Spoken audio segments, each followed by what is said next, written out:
Hi there, I want to talk about a productive and unique type of sleeping called creative sleeping. Do you know that you can sleep with a problem and wake up with a solution? Do you know you can sleep confused and wake up with clarity? Now, I want to do a retrospective of anecdotes on people who engaged in productive or creative sleeping. The first is one of the greatest songwriters of all time, Paul McCartney of the Beatles. Do you know that Paul McCartney has two of the most popular songs of all time? And do you know that those two songs were songs that he conceived while he was asleep? Okay, let's start with the first one. Yesterday is one of the most covered songs of all time. Yesterday, all my troubles seem so far away. That song was a song that he conceived while he was asleep.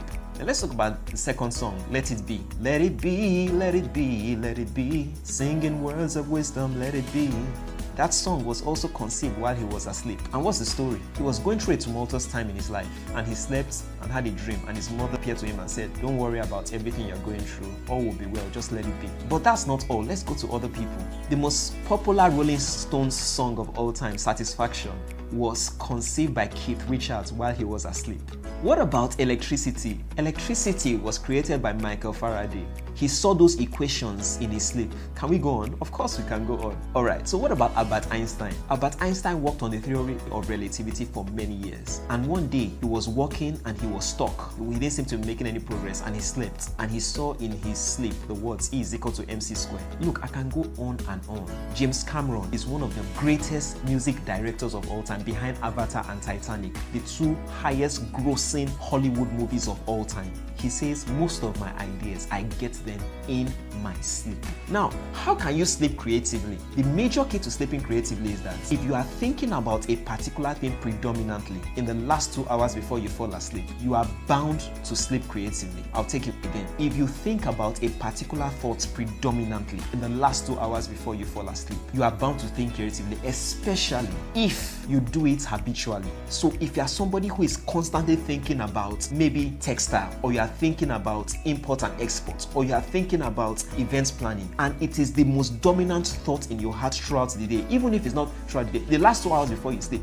if you hold those thoughts and you fix your mind on them and you go asleep thinking about it, what will happen is that you will find yourself thinking creatively and also habitually being a creative thinker. You see, creative thinking is also supported by the Bible. You know, the Bible says in Songs of Solomon chapter 5 and verse 2, it says, "I sleep, but my heart waketh." I sleep, but my heart waketh. So which means that even when we sleep, our brains do not go asleep. That word heart is also another word for the brain. So the Bible says, as he saith in his heart, so is he. That means mind. You don't say in your heart, you say in your mind. So the Bible supports creative thinking. So what is my prescription to you? The last 2 hours before you go to sleep, hold a predominant thought. Just hold that predominant thought and keep on thinking about a particular thing. You will end up creatively sleeping and waking up with ideas, waking up with brilliant ideas. However, one of the ways to do so is to live a singular life where you are focused on one thing. And that's why I say that the more things compete for your attention, the weaker your attention. And the less things compete for your attention, the stronger your attention. And the stronger your attention, the stronger your creativity. So if you see people who are not creatively sleeping, it's because they have many things to think about. And so they don't go to bed with a dominant thought. So when they sleep unproductively. They don't know that their sleep can actually be an income generator. Sleep is actually work. Just like you are going to work and you are producing something, your time in sleep is actually a time where you can actually produce things that can change the world. But if you don't hold predominant thoughts, it will be difficult for you to go to sleep and wake up creating things or to engage in creative sleeping. Now, I have interviewed thousands of people in my research on creative sleeping. And guess what?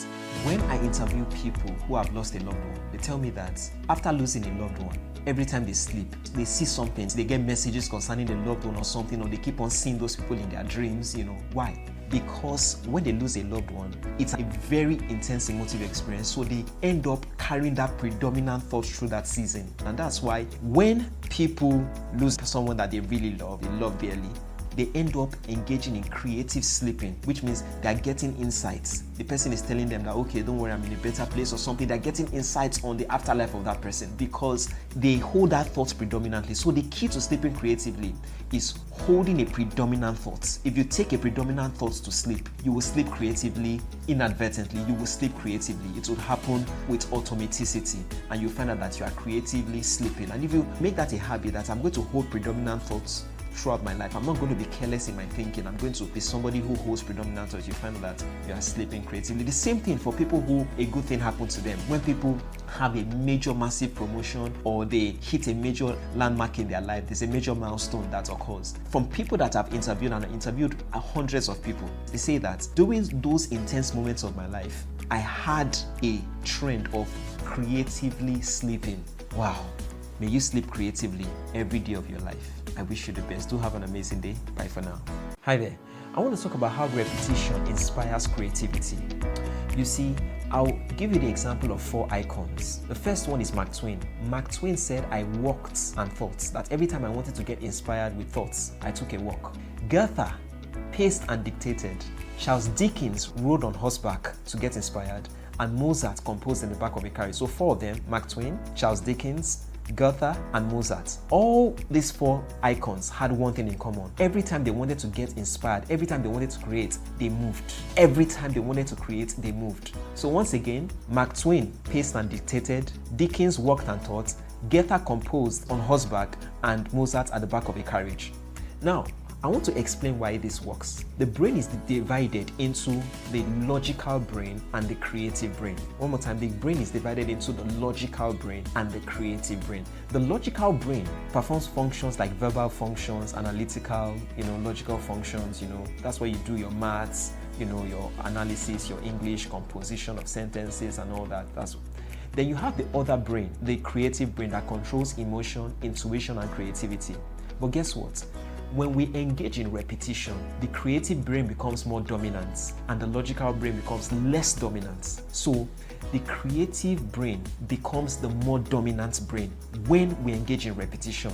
Now, movement is one of the ways to engage in repetition. So when you are moving, let's say you are taking a walk, you are actually taking repeated steps. So I want to talk about 4 ways you can engage repetition to boost your creativity. I call it the VARM. V stands for visualization. If you repeatedly visualize a thing, you visualize, you're obsessed with a particular dream or vision or idea, you repeatedly visualize it, you will activate your creative brain and you will get creative. Case in point, Walt Disney. Walt Disney had an idea for a little theme park, but as he repeatedly visualized it, it became larger and larger and larger and larger and larger and larger, such that even at some points, people couldn't even understand the magnitude of what was in his brain, what was in his head. Visualization is one of the ways. The second one is affirmation. You can take an affirmation and repeat it. I enjoy people to get to a point where they can take an affirmation and repeat it 1,000 times. Do you know you can repeat a sentence 1,000 times in 30 minutes? You just go into a quiet place and take 1,000 affirmations in 30 minutes. It's enough to get your brain into the dominant stage. It's enough to get your creative brain into the dominant phase. So in 30 minutes, you can catapult this. You can do it. In 30 minutes, you can take an affirmation, 1 sentence affirmation, at least 1,000 times in 30 minutes. So that's the second thing you can do. The third thing you can do is what I call routine. It means that if you have a regular routine, you are eating at the same time, sleeping at the same time, exercising at the same time, waking up at the same time, washing up at the same time, working at the same time. After a while, your body will register it as a circadian rhythm and it will get you into creative mode just because you are maintaining a regular routine and a regular pattern. It will just get you in that same creative mode. Now, that being said, the next thing I want to talk about is the final one, M. M stands for movement. Movement means anything from exercise. When you're exercising, you are taking repeated movements, whether you are swimming, repeated movements, whether you are doing cardiovascular training, high intensity interval training, or resistance movements, you are doing repeated exercises. If you do it sufficiently for about 20-30 minutes, it's enough to activate your creative brain. And that's why a lot of people say, oh, I get inspired when I am exercising, because repetition activates the creative brain. That's why people say I get inspired when I'm showering, because in showering, you are doing repeated hand movements. One of the keys that makes showering a trigger for creativity is the repeated movements. Repetition inspires innovation. So VARM, visualization, affirmation, repetition, and movement. I hope this works well for you. Do have an amazing day and bye for now. Do you know why for most artists, their first albums are their best albums? When actually, the more you do a thing, the better you should get. So Michael Jackson's second album was his most successful album, and he actually had about 10 albums. For Bruce Springsteen, his first 2 albums were his best albums. For Kenny Rogers, it was the same thing. For Lionel Richie, it was the same thing. For people like Tupac, B.I.G., Jay-Z, Their first 2 albums were their best albums. Why? You see, the brain is like a bank account. The brain is like a bank account. And in every bank account, you either have a surplus or a deficit. If you have money in your account, of course, there's a surplus. If you overdraw your account, you probably have a deficit. For most people, they spend more time withdrawing from their accounts than depositing in it. Once again, your brain is like a bank account. You can either deposit or withdraw.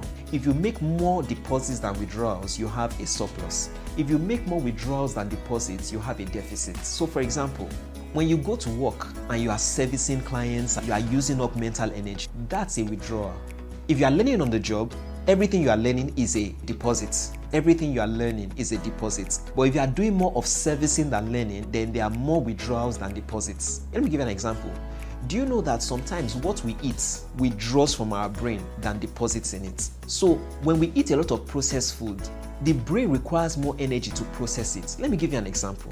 When you take fruits take about 3 hours to digest. Veggies, 6 hours. When you take a lot of processed foods, it takes maybe 12, 16 hours to digest. Your brain spends more energy digesting food when it can do more productive things compared to when you eat like healthy foods, like fresh foods, like fruits and veggies, and 3 to 6 hours your body has digested it. The remaining 18 hours of the day, your brain can do more productive things. But what about even the company that you keep? Some people keep company with people that drain them. So you are making more of mental withdrawals than mental deposits. Have you ever gone to people, spend time with people, and when you spend time with them, you learn so much? You couldn't even talk. It was just so many aha moments, and you were just learning and soaking in and soaking in. Then those people give you what I call a cognitive deposit. But there are people that drain you emotionally, mentally.